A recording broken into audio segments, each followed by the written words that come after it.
நான் இங்க உங்க இந்த கூட்டத்தையே பார்த்து கேட்கிறேன், எனக்கு பதில் சொல்லுங்க. எத்தனை பேர் தனக்கு புத்தகம் வாங்க வந்தீங்க? எல்லாம் தன் பிள்ளைக்கு வாங்க வந்திருப்பீங்க. இதை படிடா, அதை படி, அதை படி, இதை வாங்கு, இதை வாங்கு.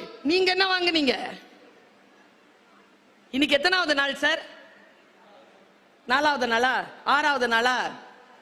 நான் சொல்றேன், புக்கு வாங்குறதுக்கு ஒரு டெக்னிக் இருக்குது. டக்குன்னு போயெல்லாம் வாங்கிடப்படாது. ஒரு நாள் வரணும், சுத்தி பார்க்கணும். 2வது நாள் கடையில இருந்து எல்லா ப்ராஸ்பெக்டர்ஸையும் வாங்கிக்கணும். வீட்டில் போய் உங்க இருக்கிற காசு பார்க்கணும், என்ன புத்தகம் உங்க வீட்டுக்கு வரணும்னு முடிவு செய்யணும். வீட்டுக்கு எந்த புத்தகம் வருதோ அடுத்த வருடத்திற்குள் அதை வாசிச்சு முடிச்சிடணுங்கிற வேகம் இருந்தால் ஒழிய புத்தகத்தை வாங்காதீங்க. பிளான் பண்ணி வாங்குங்க. 10 நாள் இருக்குல்ல, காசு சேர்த்து வச்சுக்கோங்க. வந்து கேளுங்க எவ்வளவு ரூபான்னு. புதிதாக புத்தகங்கள் வந்திருக்கின்றன. இந்த புத்தகங்களை தேடி தேடி வாசிக்கின்ற பொழுது நான் ஒரு புத்தகத்தை வாசிச்சேன், புள்ளைய எப்படி வளர்க்கறதுன்னு தெரிஞ்சுக்கிட்டேங்க. சொன்னா நம்புவீங்களா? ஒரு 10 வயசு வாண்டு ஒரு புத்தகத்தை வச்சு படிச்சிட்டு இருக்கு. எங்க வீட்டு ஃபர்ஸ்ட் ஃப்ளோர், நாங்க செகண்ட் ஃப்ளோர். ஃபர்ஸ்ட் ஃப்ளோர்ல காலை நீட்டிக்கிட்டு 10 கூட இருக்காது, அதுக்கு 4ஆம் கிளாஸ் படிக்குது, படிச்சிட்டு இருக்கு. புக்கு பேரை பார்த்தீங்கன்னா ஆச்சரியப்பட்டு போவீங்க. பிள்ளைகளை வளர்ப்பது எப்படி. நடந்தது. அவங்க அப்பா வாங்கி வச்சிருக்கிறாரு அந்த புக்கை. இது வெளியில வந்து படிக்குது. நான் கேட்டேன், ஏ ஃபைசா என்ன படிக்கிற? தெரியல. பிள்ளைகளை வளர்ப்பது எப்படின்னு படிச்சு நீ படிச்சு என்ன பண்ண போற? எங்க அம்மா அப்பா இதுபடி என்ன வளர்க்குறாங்களான்னு பாக்குறேன்.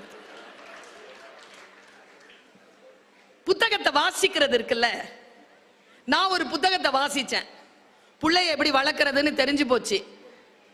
உங்களுக்கு சொல்றேன், கொஞ்சம் லெவல் இங்க இருக்கும், புரிஞ்சுக்கோங்க. இங்க எத்தனை பேர் இருக்கிறீங்க? நான் பட்ட கஷ்டத்தை என் புள்ள பட விட மாட்டேன். இருக்கீங்களா? அவரு மொபைல் பார்த்துக்கிட்டே கையை தூக்குறாரு. நானும் இருக்கிறேன். நான் பட்ட கஷ்டத்தை எங்க அம்மாட்ட ஒரே கேள்வி கேட்டேன், அம்மா 25 வயசுலலாம் நான் என்ன ஆகணும்னு நான் முடிவு பண்ணிட்டேம்மா, என் பையன் இன்னும் முடிவு பண்ணாம இருக்கிறாம்மா, ஏம்மான்னு கேட்டேன். எங்க அம்மா 82 வயசு. போன வாரம் தந்த பதில், உன்னை நான் கஷ்டப்பட்டு வளர்த்த மாதிரி நீ உன் பிள்ளைய கஷ்டப்பட்டு வளர்க்கல. அது முத்தையும் வைரத்தையும் சாப்பிட்டு வளருது. நீ கஞ்சிக்கு வழி இல்லாம வளர்ந்த, அதனால்தான் நீ வேகமா வளர்ந்த, அவன் ஸ்லோவா வளர்றான்னு சொன்னான். புரிஞ்சுதா? நம்ம புள்ள ஏன் நம்மள மாதிரி இல்லை. நான் ஒன்னு சொல்றேன், இன்னைக்கு சொல்றேன், எழுதி வச்சுக்கோங்க. நீங்க எல்லாம் பிள்ளைய வளர்க்கறத நிறுத்துங்க முதல்ல. அதுங்க வளர்ந்துரும். நாமளே வளர்ந்துட்டோம், அதுங்க வளராதா?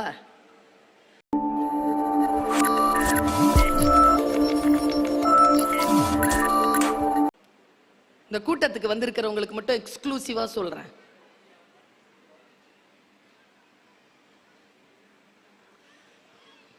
இப்ப அரபியில என்ன கிடைக்குது நமக்கு? அரபி மொழியில என்ன கிடைக்குது? படிக்கிற புனித புத்தகம் என்ன கிடைக்குது? குர்ஆன் கிடைக்குதா? சமஸ்கிருதத்துல என்ன கிடைக்குது? கீதை கிடைக்குதா? பகவத்கீதை கிடைக்குதா? இப்ப 2 வேற மொழின்னு வச்சுக்கோங்க. இப்ப தமிழுக்கு நான் வரவே இல்லை. காலுக்கு கீழே ஏதோ அரபியிலையோ இல்ல சமஸ்கிருதத்திலயோ ஏதோ எழுதி கிடக்குது, நீங்க மிதிச்சிட்டீங்க. நீங்க என்ன பண்ணுவீங்க? எடுத்து தொட்டு கும்பிடுவீங்க. என்ன நினைச்சிட்டு தொட்டு கும்பிட்டீங்க? என்ன நினைச்சிட்டு தொட்டு கும்பிட்டீங்க? அது புனித நூலில் இருந்து ஏதேனும் ஒரு வாசகம் இருக்கிறது, அதை மிதித்து விட்டோமே என்ற பதட்டத்துல. அதுல யாரோ ஒரு சில்மிஷக்காரன், அரபி தெரிந்தவர் அல்லது சமஸ்கிருதம் தெரிந்தவர், ஒரு கெட்ட வார்த்தை எழுதி போட்டிருந்தாருன்னு வச்சுக்கோங்க. என்ன பண்ணுவீங்க? தொட்டுதான் கும்பிடுவீங்க. ஏன்னா நமக்கு பொருள் தெரியாது, எழுத்து தான் தெரியும். அதனால தான் சொல்றது படிக்கணும், புரிஞ்சு படிக்கணும். படிச்சாதான் எதை தொட்டு கும்பிடுறது, எதை கிழிச்சு நெருப்புல போடுறதுங்கிறது நமக்கு புரிந்து போகும். எல்லா புத்தகங்களும் தொட்டு கும்பிடுகின்ற புத்தகங்கள் இல்லை. ஆயுதங்கள் என்றது ஆயுதம் தெரியுமா உங்களுக்கு? பெரிய ஆயுதம் அது. இந்த புத்தகத்திற்கான ஆயுதங்களை கையில் எடுத்து இருக்கக்கூடிய மதங்களை நான் பேசினேன்னு வச்சுக்கங்க, நீங்க ரொம்ப ஆச்சரியப்பட்டு போவீங்க. ஒவ்வொரு மதத்தையும் எடுத்துக்கோங்க, எக்ஸ்க்ளூசிவா எடுத்துக்கோங்க, எல்லா மதத்தையும் எடுத்துக்கோங்க. எல்லா மதத்தையும் எடுத்து பார்த்தீங்கன்னா நூல்கள் தான் அந்த மதங்களுக்கு ஆயுதம். இஸ்லாம்னா சொல்லிட்டோம் நம்ம குரான், கிறிஸ்துவம்னா பைபிள், இந்து மதம் என்றால் ராமாயணம், மகாபாரதம், திவ்ய பிரபந்தங்கள், உபனிஷதங்கள், ரிக் யஜுர் சாம மதர்வன வேதங்கள். ஒரு மதம் ஒரு சமூகத்தில் பரவ வேண்டும் என்றால் அந்த பரவுவதற்கு அந்த மதம் கையில் எடுத்துக்கொண்ட ஆயுதம் புத்தகம். புத்தகம் இல்லாமல் எந்த மதத்தையும் நீங்கள் பரப்பிவிட முடியாது. நான் சொல்ல விட்டுமா தமிழர்களின் ஆயுதம் எது என்று? திருக்குறள் என்கின்ற ஒற்றை புத்தகம் தான் தமிழர்களே நம்முடைய ஆயுதம். நாம் எந்த மதத்தை சார்ந்தவர்களாக இருந்தாலும் தமிழர்களாக இருக்கிறோம் என்றால் இந்த ஆயுதத்தை நாம் கையில் எடுத்துக்கொள்ள வேண்டும். வாசிக்க வாசிக்க நமக்கு சில விஷயங்கள் வெளிச்சமாகின்றன. ஒன்னும் இல்ல, எங்க ஐயா வலம்புரி ஜான் சொல்லுவார், எது தெரியுமா நல்ல புத்தகம்? நீ படிக்கும் பொழுதெல்லாம் நீ புரட்டி புரட்டி படிக்கிறிய, அது நல்ல புத்தகம் இல்ல. படிக்கும் பொழுதெல்லாம் உன்னை எந்த புத்தகம் புரட்டி புரட்டி போடுதோ அதான் நல்ல புத்தகம்னு அவர் சொல்வார். என்னை புரட்டி போடுகின்ற புத்தகத்தை நான் தேடியபடி இருக்கிறேன், நான் வாசித்தபடி இருக்கிறேன். ஏதேனும் ஒரு நூலிலே இருக்கக்கூடிய ஒரு சொல் எனக்கு புலகாங்கிதத்தை கொடுத்து விட்டால், உள்ளே ஒரு பரவச நிலையை கொடுத்து விட்டால், நான் அந்த சொல்லோடு பல மணி நேரங்கள் உட்கார்ந்து விடுகிறேன். ஒண்ணும் இல்ல, இந்த நூல் அறிவு என்ன செய்யும் தெரியுமா? இந்த மிகப்பெரிய அந்த ஆதி மரத்தை, நான் பார்த்து வியக்கக்கூடிய அந்த புத்தகத்தை, அதில் மறைந்து இருக்கக்கூடிய சொற்களை நான் வாசித்து பொருள் புரிகின்ற பொழுது என்னுடைய உயரம் நான் பார்ப்பதற்கு முடியாதபடிக்கு உயர்ந்து நிற்கிறது. இந்த வாசனை, இந்த வாசிப்பு என்ன பிரச்சனை தெரியுமா ஐயா? இன்னைக்கு நான் ஏன் இந்த தலைப்பை ரொம்ப சூட்சுமமா கொடுத்தேன், ஒரு மெட்டாபிசிக்கலா கொடுத்திருக்கேன். இந்த தலைப்பை நான் உங்களை கூட்டிட்டு வந்து அந்த மரத்துக்கடியில நிறுத்திட்டு தான் போவேன். எனக்கு முன்னால் பேசியவர்கள் கூட மரத்தை பற்றி பேசினார்கள். ஒரு பெண் மரத்தில் ஏறி உட்கார்ந்து விட்டாள் என்று. இந்த போராளியை பற்றி பேசினீர்கள். வங்காரி மாதா என்று ஒரு பெண், நோபல் பரிசு கிடைத்தது அவளுக்கு, காடு வளர்த்தாள் என்பதற்காக. அவளுடைய இன்டர்வியூவை நான் கேட்டேன். இப்ப அவங்க உயிரோட இல்ல. அவங்க பேசின அந்த பேச்சு கொஞ்ச நேரம் தான். அவங்க ஆப்பிரிக்கன் லேடி, அந்த மொழியில, அந்த பழங்குடி மொழியில பேசுறாங்க. கீழே இங்கிலீஷ்ல டிரான்ஸ்லேஷன். அவங்க குரூப்ல இருக்கிற எல்லாரும் கேட்கிறாங்க, நீ போய் பிரைஸ் வாங்கினியே, நான் இது அப்படியே சொல்லிடுறேன், சொல் அவளுடையது, பொருள் உங்களுடையது. அந்த சொல்லை நீங்கள் சரியாக புரிந்து கொண்டால் நீங்கள் பாக்கியசாலிகள். பொருள் மீது எந்த கண்ட்ரோலும் கிடையாது. நாம எப்படி வேணாலும் அதை புரிஞ்சுக்கலாம்.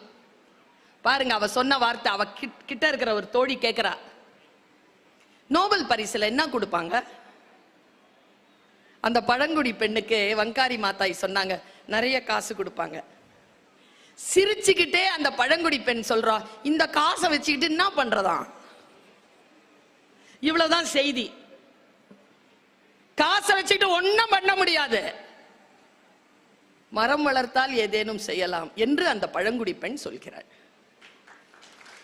இவ்வளவுதான் செய்தி. நீங்க எப்படி அதை புரிஞ்சுக்கிறீங்களோ புரிஞ்சுக்கோங்க.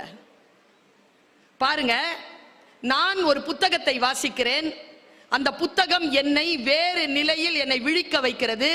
என் மகனை நான் எப்படி வளர்ப்பது என்கின்ற விழிப்புணர்வை எனக்கு கொடுக்கிறது. இன்னைக்கு இந்த ஜெனரேஷன் இருக்கிறோம்ல, மிக பெரிய சபிக்கப்பட்டவர்கள் நாம எல்லாம். நான் இதை சொல்றேன்னு நீங்க ஒன்னும் வருத்தப்படாதீங்க. நாம தான் ஏன் பெரியவங்க பேச்ச கேட்ட கடைசி பரம்பரை. இன்னொரு சோகம் என்ன தெரியுமா? இந்த நண்டு வாண்டு சிண்டு பேச்செல்லாம் கேட்க தொடங்கி இருக்கிற முதல் தலைமுறை. இது பேச்செல்லாம் இந்த வயசுல இருக்கும்போது நம்ம அம்மா அப்பா கேட்பாங்களா சார்? 3G 4G 2G எல்லாம் இல்லாம எப்படிமா இருந்த? மாதாஜி பிதாஜி குருஜி எல்லாம் இருந்தாங்க. இப்ப அவங்க எல்லாம் இல்ல. எப்படிமா கனெக்ட் ஆவீங்க? ஒரு அறை போதும், எல்லாம் கனெக்ட் ஆயிடும். இன்னைக்கு இல்லையே. இன்றைக்கு கண்டிப்பு இல்லை, அன்பு இல்லை, பாசம் இல்லை. ஏனென்றால் வாழ்க்கையின் போக்கு மாறி இருக்கிறது. அடிப்படை வசதிகளே ஆடம்பரமாகிவிட்டன. இந்த நேரத்தில் நிதானமாக உட்கார்ந்து ஒரு புத்தகத்தை படிக்கும் பழக்கம் இல்லாமல் போய்விட்டது. நான் இங்க உங்க இந்த கூட்டத்தையே பார்த்து கேட்கிறேன், எனக்கு பதில் சொல்லுங்க. எத்தனை பேர் தனக்கு புத்தகம் வாங்க வந்தீங்க? எல்லாம் தன் பிள்ளைக்கு வாங்க வந்திருப்பீங்க. இதை படிடா, அதை படி, அதை படி, இத வாங்கு, இத வாங்கு. நீங்க என்ன வாங்குனீங்க? இன்னைக்கு எத்தனாவது நாள் சார்? 4வது நாளா? 6வது நாளா? நான் சொல்றேன், புக்கு வாங்குறதுக்கு ஒரு டெக்னிக் இருக்குது. டக்குன்னு போயெல்லாம் வாங்கிடப்படாது. ஒரு நாள் வரணும், சுத்தி பார்க்கணும். 2வது நாள் கடையில இருந்து எல்லா ப்ராஸ்பெக்டர்ஸையும் வாங்கிக்கணும். வீட்டில் போய் உங்க இருக்கிற காசு பார்க்கணும், என்ன புத்தகம் உங்க வீட்டுக்கு வரணும்னு முடிவு செய்யணும். வீட்டுக்கு எந்த புத்தகம் வருதோ அடுத்த வருடத்திற்குள் அதை வாசிச்சு முடிச்சிடணுங்கிற வேகம் இருந்தால் ஒழிய புத்தகத்தை வாங்காதீங்க. பிளான் பண்ணி வாங்குங்க. 10 நாள் இருக்குல்ல, காசு சேர்த்து வச்சுக்கோங்க. வந்து கேளுங்க எவ்வளவு ரூபான்னு. புதிதாக புத்தகங்கள் வந்திருக்கின்றன. இந்த புத்தகங்களை தேடி தேடி வாசிக்கின்ற பொழுது நான் ஒரு புத்தகத்தை வாசிச்சேன், புள்ளைய எப்படி வளர்க்கறதுன்னு தெரிஞ்சுக்கிட்டேங்க. சொன்னா நம்புவீங்களா? ஒரு 10 வயசு வாண்டு ஒரு புத்தகத்தை வச்சு படிச்சிட்டு இருக்கு. எங்க வீட்டு ஃபர்ஸ்ட் ஃப்ளோர், நாங்க செகண்ட் ஃப்ளோர். ஃபர்ஸ்ட் ஃப்ளோர்ல காலை நீட்டிக்கிட்டு 10 கூட இருக்காது, அதுக்கு 4ஆம் கிளாஸ் படிக்குது, படிச்சிட்டு இருக்கு. புக்கு பேரை பார்த்தீங்கன்னா ஆச்சரியப்பட்டு போவீங்க. பிள்ளைகளை வளர்ப்பது எப்படி. நடந்தது. அவங்க அப்பா வாங்கி வச்சிருக்கிறார் அந்த புக்கை. இது வெளியில வந்து படிக்குது. நான் கேட்டேன், ஏ ஃபைசா என்ன படிக்கிற? தெரியல. பிள்ளைகளை வளர்ப்பது எப்படின்னு படிச்சுட்டு. நீ படிச்சு என்ன பண்ண போற? எங்க அம்மா அப்பா இதுபடி என்ன வளர்க்குறாங்களான்னு பாக்குறேன். புத்தகத்தை வாசிக்கிறது இருக்குல்ல, நான் ஒரு புத்தகத்தை வாசிச்சேன், பிள்ளைய எப்படி வளர்க்கறதுன்னு தெரிஞ்சு போச்சு. உங்களுக்கு சொல்றேன், கொஞ்சம் லெவல் இங்க இருக்கும், புரிஞ்சுக்கோங்க. இங்க எத்தனை பேர் இருக்கிறீங்க? நான் பட்ட கஷ்டத்தை என் புள்ள பட விட மாட்டேன். இருக்கீங்களா? அவர் மொபைல் பார்த்துக்கிட்டே கையை தூக்குறாரு. நானும் இருக்கிறேன். நான் பட்ட கஷ்டத்தை எங்க அம்மாட்ட ஒரே கேள்வி கேட்டேன். அம்மா, 25 வயசுலலாம் நான் என்ன ஆகணும்னு நான் முடிவு பண்ணிட்டேம்மா, என் பையன் இன்னும் முடிவு பண்ணாம இருக்கிறாம்மா, ஏம்மான்னு கேட்டேன். எங்க அம்மா 82 வயசு, போன வாரம் தந்த பதில், உன்னை நான் கஷ்டப்பட்டு வளர்த்த மாதிரி நீ உன் பிள்ளைய கஷ்டப்பட்டு வளர்க்கல. அது முத்தையும் வைரத்தையும் சாப்பிட்டு வளருது. நீ கஞ்சிக்கு வழி இல்லாம வளர்ந்த, அதனால்தான் நீ வேகமா வளர்ந்த, அவன் ஸ்லோவா வளர்றான்னு சொன்ன. புரிஞ்சுதா? நம்ம புள்ள ஏன் நம்மள மாதிரி இல்லை? நான் ஒன்னு சொல்றேன், இன்னைக்கு சொல்றேன், எழுதி வச்சுக்கோங்க. நீங்க எல்லாம் பிள்ளைய வளர்க்கறத நிறுத்துங்க முதல்ல. அதுங்க வளர்ந்துரும். நாமளே வளர்ந்துட்டோம், அதுங்க வளராதா? வளர்க்கிறோங்கிற பேர்ல நாம செய்யற அநியாயத்தை ஒரு ஆப்பிரிக்க எழுத்தாளன் தன் புத்தகத்தின் முன்னுரையில் எழுதினான். நான் படிச்சு விதிர்த்து போனேன். இதே விருதுநகர்ல சொல்லி இருக்கிறேன் 1.5 வருஷத்துக்கு முன்னால. நமக்கு தான் சொல்றதெல்லாம் மறந்து போயிருமே, அதனால தானே ரெக்கார்ட் பண்ணி வச்சுக்கிறது. என்ன பாருங்க, உன் பேரனின் மகன், ஞாபகம் இருக்கா நான் சொன்னது? உன் பேரனின் மகன் வாகனங்கள் இன்றி வறுமையில் தெருவில் நடப்பான். பெரிய சாபம் தானே. எங்க அப்பா சைக்கிள் வச்சிருந்தாருங்க, நான் ஸ்கார்பியோ வச்சிருக்கேன். என் பையனை லாயரா வளர்க்கிறேன். அவன் BMW வாங்குவானா இல்லையா? அவன் BMW வாங்குறானா, அவன் பேரன், அவன் மகன், என் பேரன் லெம்போகினி வாங்குவானா இல்லையா? அப்படிதானங்க வளர்ச்சி போகணும். நான் தான் ஸ்கார்பியோல வந்து நின்னுட்டேனே, அதுக்கப்புறம் வளர்ச்சி தானே. அவர் சொல்றார் இல்லையா, புத்தகம் எனும் ஆதி மரம் எனக்கு ஆதி ரகசியத்தை சொல்லி தருகிறது. ஆதியில் ஒரு ரகசியம் இருக்கிறது. காலம் உருண்டோடினாலும் காலத்தின் ஃபார்முலா இருக்குல்ல, அது ஒருபோதும் மாறுவது இல்லை. காலத்தின் ஃபார்முலாவை நீங்க புரிஞ்சுக்கணுங்கிறதுனால அந்த ஆப்பிரிக்க எழுத்தாளனுடைய வார்த்தையை நான் சொல்கிறேன். கவனம். பாருங்களேன், வாழ்க்கையை மாத்தி போடுற ஒரு விஷயத்தை சொல்ல போறேன். ஸ்டேஜ்ல எல்லாருக்கும் டிஃபன் வைக்கிறாங்க. 40% கண்ணு அங்கதான் போச்சு. நான் காலேஜ்ல டீச்சரா இருந்தவன். என் கிளாஸ்ல யாரு என்னன்றத பார்த்தாலே தெரிஞ்சிடும்.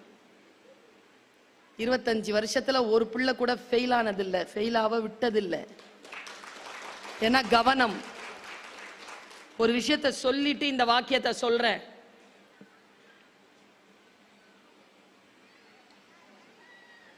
இந்த நாயனை வாசிக்கிறவனுக்கு முன்னால உட்காந்துட்டு மாங்காய் சாப்பிடப்படாது. நாங்கெல்லாம் பசியோட உட்காந்துருக்கோம்ல,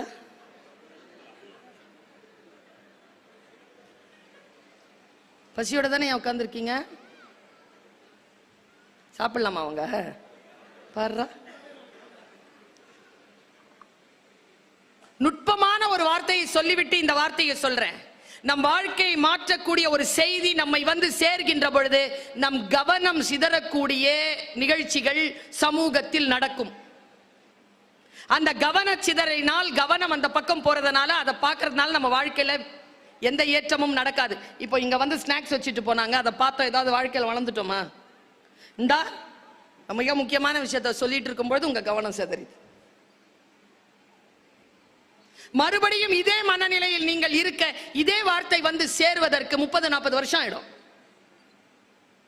கவனத்தை சிதறடிக்காது. எதுவாக இருந்தாலும் நான் பேசிக்கிட்டு தானே இருக்கேன். நான் ஸ்நாக்ஸ் வச்சதை நான் பார்த்துட்டேன், ஆனா என் கவனம் சிதறல, பேசிக்கொண்டே இருக்கிறேன். கவனம் என்பது மற்ற எதையும் கவனிக்காததல்ல. நீங்கள் எதை கவனிக்கிறீர்களோ அதன் மீது கவனமாக இருப்பதற்கு பெயர் தான் கவனம். மற்றதெல்லாம் தெரியும். நாணாமே நாடாமே நாரின்மை யாதொன்றும் பேணாமை பேதை தோழில் முயுவ விளக்க உரை. தகாதவற்றிற்கு நாணாமலிருத்தல், தக்கவற்றை நாடாமலிருத்தல், அன்பு இல்லாமை, நன்மை ஒன்றையும் விரும்பாமை ஆகியவை பேதையின் தொழில்கள்.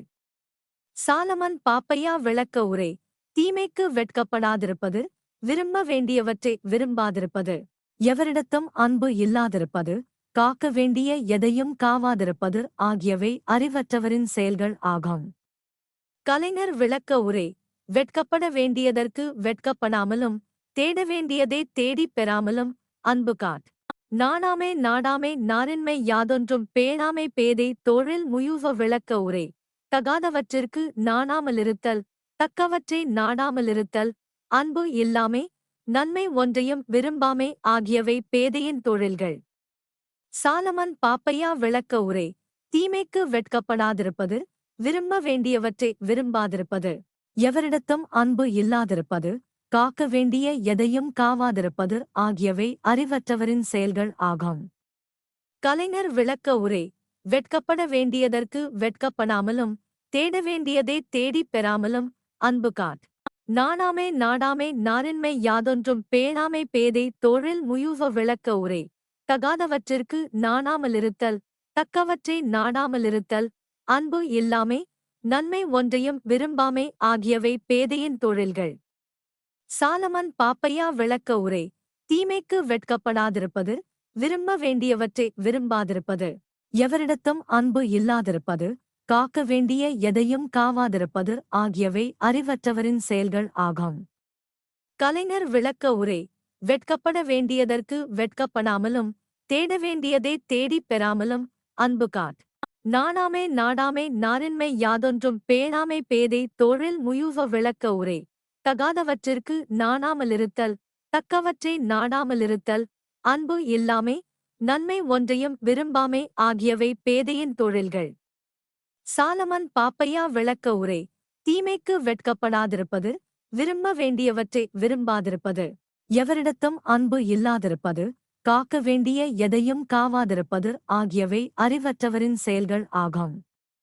கலைஞர் விளக்க உரை வெட்கப்பட வேண்டியதற்கு வெட்கப்படாமலும் தேட வேண்டியதை தேடிப் பெறாமலும் அன்பு காட். நாணாமே நாடாமே நாரின்மை யாதொன்றும் பேணாமை பேதை தொழில் முயுவ விளக்க உரை தகாதவற்றிற்கு நாணாமலிருத்தல் தக்கவற்றை நாடாமலிருத்தல் அன்பு இல்லாமை நன்மை ஒன்றையும் விரும்பாமை ஆகியவை பேதையின் தொழில்கள். சாலமன் பாப்பையா விளக்க உரை தீமைக்கு வெட்கப்படாதிருப்பது விரும்ப வேண்டியவற்றை விரும்பாதிருப்பது எவரிடத்தும் அன்பு இல்லாதிருப்பது காக்க வேண்டிய எதையும் காவாதிருப்பது ஆகியவை அறிவற்றவரின் செயல்கள் ஆகும். கலைஞர் விளக்க உரை வெட்கப்பட வேண்டியதற்கு வெட்கப்படாமலும் தேட வேண்டியதை தேடிப் பெறாமலும் அன்பு காட். நாணாமே நாடாமே நாரின்மை யாதொன்றும் பேணாமை பேதை தொழில் முயுவ விளக்க உரை தகாதவற்றிற்கு நாணாமலிருத்தல் தக்கவற்றை நாடாமலிருத்தல் அன்பு இல்லாமை நன்மை ஒன்றையும் விரும்பாமை ஆகியவை பேதையின் தொழில்கள். சாலமன் பாப்பையா விளக்க உரை தீமைக்கு வெட்கப்படாதிருப்பது விரும்ப வேண்டியவற்றை விரும்பாதிருப்பது எவரிடத்தும் அன்பு இல்லாதிருப்பது காக்க வேண்டிய எதையும் காவாதிருப்பது ஆகியவை அறிவற்றவரின் செயல்கள் ஆகும். கலைஞர் விளக்க உரை வெட்கப்பட வேண்டியதற்கு வெட்கப்படாமலும் தேட வேண்டியதை தேடிப் பெறாமலும் அன்பு காட்.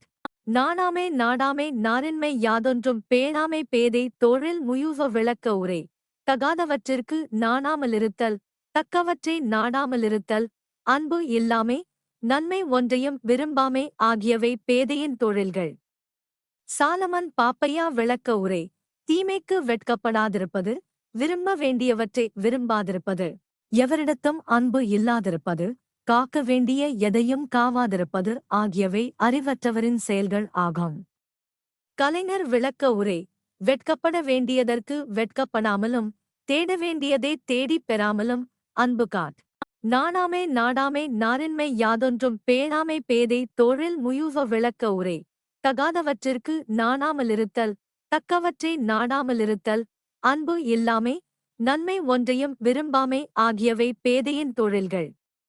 சாலமன் பாப்பையா விளக்க உரை தீமைக்கு வெட்கப்படாதிருப்பது விரும்ப வேண்டியவற்றை விரும்பாதிருப்பது எவரிடத்தும் அன்பு இல்லாதிருப்பது காக்க வேண்டிய எதையும் காவாதிருப்பது ஆகியவை அறிவற்றவரின் செயல்கள் ஆகும். கலைஞர் விளக்க உரை வெட்கப்பட வேண்டியதற்கு வெட்கப்படாமலும் தேட வேண்டியதை தேடிப் பெறாமலும் அன்பு காட். நாணாமே நாடாமே நாரின்மை யாதொன்றும் பேணாமை பேதை தொழில் முயுவ விளக்க உரை தகாதவற்றிற்கு நாணாமலிருத்தல் தக்கவற்றை நாடாமலிருத்தல் அன்பு இல்லாமை நன்மை ஒன்றையும் விரும்பாமை ஆகியவை பேதையின் தொழில்கள். சாலமன் பாப்பையா விளக்க உரை தீமைக்கு வெட்கப்படாதிருப்பது விரும்ப வேண்டியவற்றை விரும்பாதிருப்பது எவரிடத்தும் அன்பு இல்லாதிருப்பது காக்க வேண்டிய எதையும் காவாதிருப்பது ஆகியவை அறிவற்றவரின் செயல்கள் ஆகும். கலைஞர் விளக்க உரை வெட்கப்பட வேண்டியதற்கு வெட்கப்படாமலும் தேட வேண்டியதை தேடிப் பெறாமலும் அன்பு காட். நாணாமே நாடாமே நாரின்மை யாதொன்றும் பேணாமை பேதை தொழில் முயுவ விளக்க உரை தகாதவற்றிற்கு நாணாமலிருத்தல் தக்கவற்றை நாடாமலிருத்தல் அன்பு இல்லாமை நன்மை ஒன்றையும் விரும்பாமை ஆகியவை பேதையின் தொழில்கள். சாலமன் பாப்பையா விளக்க உரை தீமைக்கு வெட்கப்படாதிருப்பது விரும்ப வேண்டியவற்றை விரும்பாதிருப்பது எவரிடத்தும் அன்பு இல்லாதிருப்பது காக்க வேண்டிய எதையும் காவாதிருப்பது ஆகியவை அறிவற்றவரின் செயல்கள் ஆகும். கலைஞர் விளக்க உரை வெட்கப்பட வேண்டியதற்கு வெட்கப்படாமலும் தேட வேண்டியதை தேடிப் பெறாமலும் அன்பு காட்.